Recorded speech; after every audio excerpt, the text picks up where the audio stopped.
예, 요즘 유행하는 광고 중에 이런 멘트가 있죠. 식사는 하셨습니까? 아침 식사하고 오셨나요, 다들? 예, 예. 그, 다 아시죠? 어떤 광고인지. 배달의 XX라고. 예. 자, 저는, 본격적으로 제대로 시작하겠습니다. 아직 9시 강의가 익숙하지가 않아서 그런지 잠이 좀 덜 깬 것 같습니다. 자, 본격적으로 시작을 하겠고요. 저는 상황 판단 강의를 담당하고 있는 박어령이라고 합니다. 반갑습니다. 박수까지는 아직 안 치셔도 됩니다.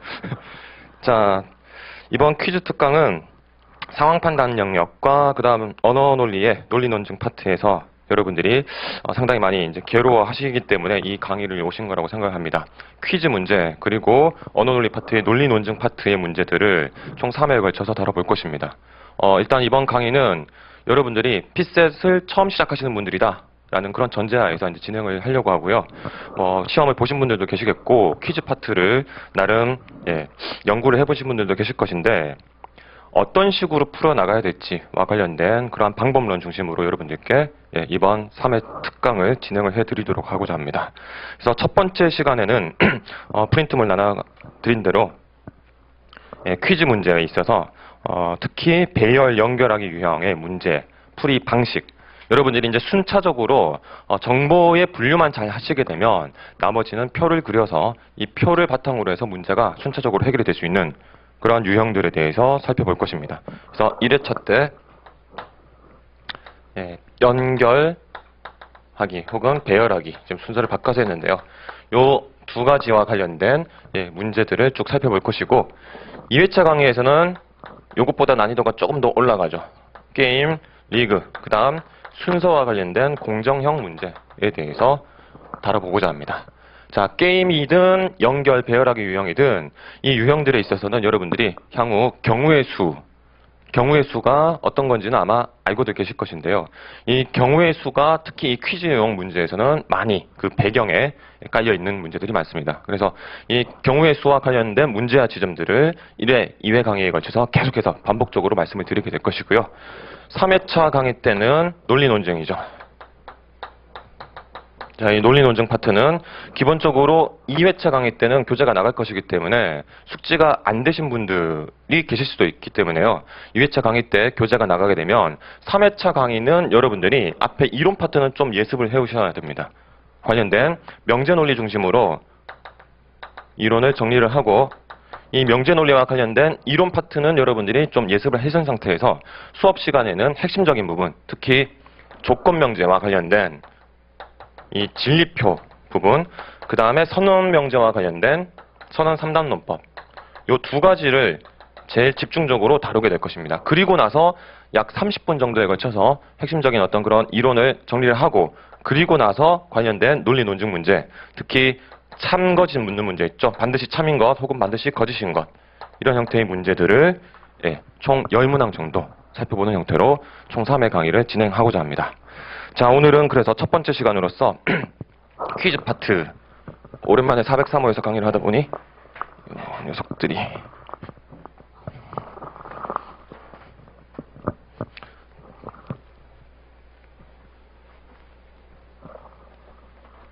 자, 퀴즈 파트를 먼저 다뤄보고자 합니다. 제 강의는 PPT로 진행이 되기 때문에요. 강의를 진행하는 데 있어서 여러분들이 되도록이면 앞쪽 화면을 봐주시면 될 것입니다. 물론 교재에 나와 있는 그 해설 부분을 보셔도 대략적인 내용들은 다 담겨져 있기 때문에 교재를 참조하셔도 되고요. 자, 그러면 첫 번째로 페이지를 넘겨서 4페이지에는 나와 있는 내용부터 먼저 다뤄보고자 하겠습니다. 자, 퀴즈 유형에 있어서 가장 일반적인 문제 패턴이 바로 배열 연결하기 유형일 것입니다. 이와 같은 배열 연결하기 유형 문제는 문항의 빈도수가 높은 편이긴 한데 사실 여러분들이 이 퀴즈형 문제와 관련되어서 제일 공략하기 쉬운 대상이기도 합니다. 그래서 배열 연결 유형은 일단 여러분들이 정확한 표를 만들어서 이 표를 기반으로 문제를 하나씩 해결해 나가시면 되는데 표와 관련되어서는 1차적으로 어떤 형태의 표가 많이 만들어지게 되는가. 자, 이런 형태의 표가 만들어지게 됩니다. 여기에는 A, B, C, D 네 가지 인물이나 어떤 정보의 항목이 등장할 수 있고요. 그 다음 A, B, C, D와 관련되어서 여기에는 나중에 다뤄볼 문제가 있지만 직업, 아니면 이름 등등 자, 이와 같은 항목들이 각각의 계열, 정보 항목들에 매칭이 되는 형태로 표를 만들어 주시면 됩니다. 그러면 A라는 것이 직업으로 봐서는 어떤 것인가? 나중에 보겠지만 대장장애이다. 그러면 이 대장장애와 관련되어서 나머지 B, C, D는 대장장애가 아니게 되는 그런 형태로 표를 하나씩 정리해 나가시면 됩니다. 자, 이 표라는 것은 여러분들이 이제 나중에 문제를 여러 번 보시다 보면 대략적인 표가 어떤 형태로 만들어져야 될지는 다 감을 잡으실 수가 있을 것인데요. 일단 여기에서는 어떤 형태의 표가 만들어지면 되는가? 상단부에는 여러분들이 다루셔야 될 정보들 가운데서 그 정보의 가장 중심이 되는 계열, 항목을 적어두시고 그리고 그 아래쪽에는 관련되어서 대응되는 그러한 요소들을 하나씩 매치업을 시켜주시는 형태로 표를 만들어 나가시면 됩니다. 구체적인 문제를 통해서 이것은 바로 확인을 해보겠습니다. 자, 이것보다 더 중요한 것은 표를 대략적으로 만드신 상태에서 그 다음 단계에서 여러분들이 하셔야 될 것은 표의 빈칸을 채워나갈 수 있는 정보들을 일단 1차적으로 확정적인 정보부터 바로바로 체크를 해 나가셔야 됩니다. 이 확정적인 정보라는 것은 예를 들어서 A라는 방금 그렸었던 이 A라는 칸에는 대장장이가 들어가야 된다. 와 같은 그런 형태의 1대1로 정보들 사이의 대응 관계를 명시해준 그런 형태의 정보들을 우선적으로 찾으셔야 됩니다. 그리고 나서 이렇게 찾은 정보들을 표에 대입을 하시고 대입한 정보로부터 그 다음 단계의 정보들을 하나씩 만들어 나가셔야 됩니다. 자, 그래서 상황에 맞는 표를 구성하고 두 번째, 문두를 잘 보셔야 되는데요. 특히 이 퀴즈형 문제에서는 문두에 나와 있는 정보들 가운데서 표의 일정 부분을 1차적으로 채울 수 있는 그러한 정보들이 포함되어 있는 경우들도 있습니다. 그래서 문두 혹은 제시문에 나와 있는 일정한 정보들 가운데서 A는 B이다. A에는 무엇이 들어가야 된다. 와 같은 형태의 진술들을 바로 대응을 시켜주시면 됩니다. 자, 그런데 교재에도 이제 정리를 해놨지만 무엇이 아니다, 무엇과는 함께 할 수 없다와 같이 어떤 특정 칸에 대상이 들어갈 수 없게끔 만드는 그러한 형태의 배지적인 정보들도 여러분들이 눈여겨서 잘 활용을 해주셔야 됩니다. 자, 이와 같은 것들은 바로 밑에 있는 기출 예제를 통해서 직접 정리해 보도록 하겠습니다. 첫 번째 문제, 2013년 5급 33번으로 나왔었던 문제인데요. 자, 이 문제는 제가 바로 다 같이 다뤄보도록 하겠습니다. 다음 상황에 근거할 때 약사갑이 4명의 환자에게 조제한 약을 옳게 짝지은 것은 되어 있고요. 정보를 쭉 훑어보면 아침에 갑의 약국에 희경, 은정, 소미, 정선이라는 4명의 손님이 방문을 한 상태이고 이 4명의 손님에게 A, B, C, D라는 4가지 약 처방전이 분배가 된 상태입니다. 그리고 그 처방전마다 각각의 병명이 첫 번째 동그라미, 몸살, 배탈, 치통, 피부병 이렇게 정보 계열이 3가지죠. 자, 첫 번째 이름, 그 다음 A부터 D까지의 처방전, 그 다음 세 번째가 병명입니다. 정보가 이렇게 3가지 계열, 혹은 많을 때는 4가지, 5가지 계열까지가 실제 이러한 배열, 연결하기 유형 문제에서 등장할 수가 있는데요. 이러한 정보들을 여러분들이 어떤 것을 기준으로 해서 삼으실지는 여러분들의 자유이지만 이 문제 한번 아랫부분 두 번째 동그라미부터 쭉 한번 읽어보시면 어떻습니까? 어떤 정보 계열이 제일 중심에 놓여 있다고 파악이 됩니까? 바로 한번 살펴보세요. 한 10초 정도 드릴 테니까. 이름, A, B, C, D, 병명 3가지 가운데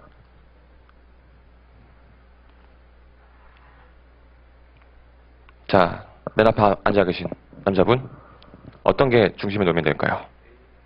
그쵸. 예. A, B, C, D를 기준으로 하여서 다른 것들이 연결이 되고 있는 형태입니다. 그렇기 때문에 여러분들이 이제 이와 같은 빠르게 기준이 되는 그런 정보 계열을 간파하시는 능력을 차근차근히 길러두셔야 되는데요.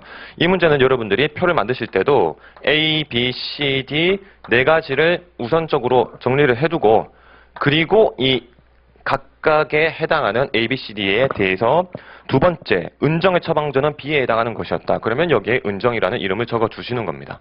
그리고 아래쪽에는 자, 병명과 관련된 그런 정보 계열을 하나씩 대응을 시켜 나가시는 형태로 이 문제에 제시되어 있는 정보들을 계열화, 그래서 대응 관계를 구축해 나가시면 되는 겁니다.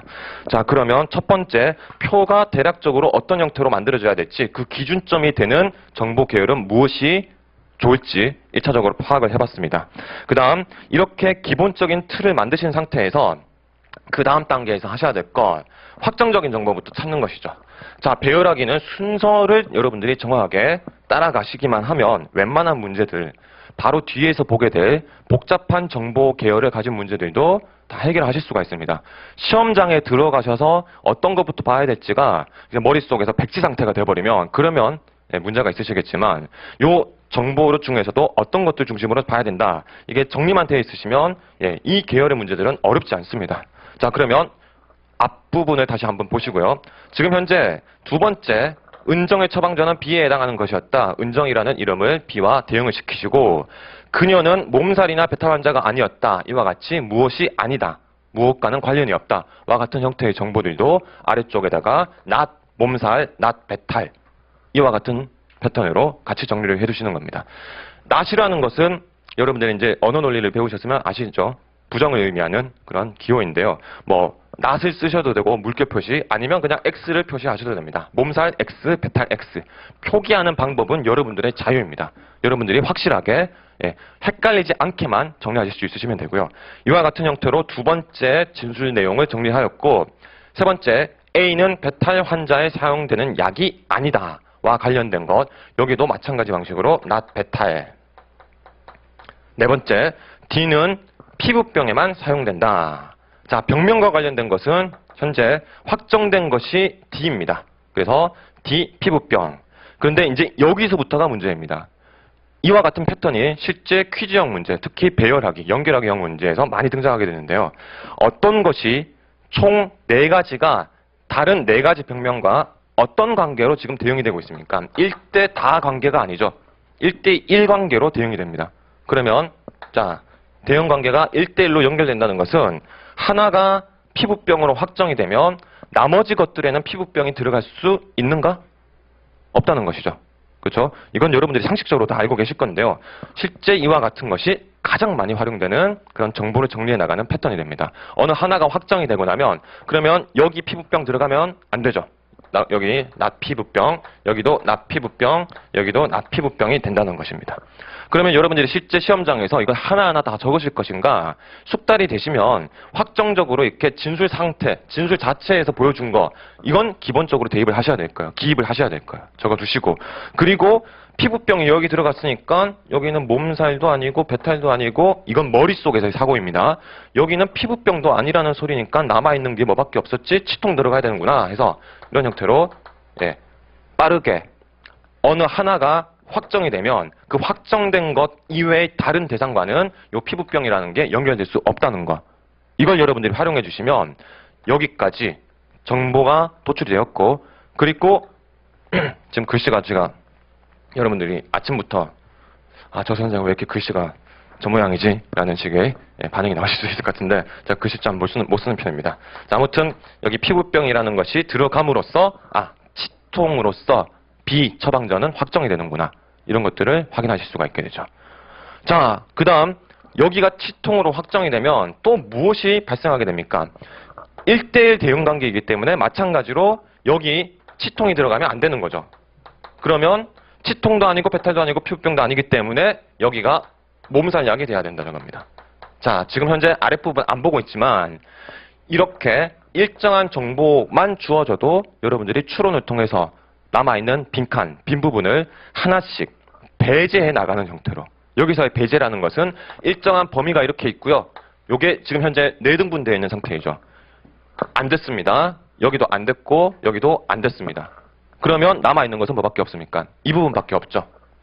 이런 형태로 여러분들이 하나를 1대1로 다 확실하게 대응시키는 것이 아니라 어느 하나가 고정이 되면 그러면 이것이 고정됨으로써 나머지 것들과 이 녀석은 연결이 될 수 없다는 것.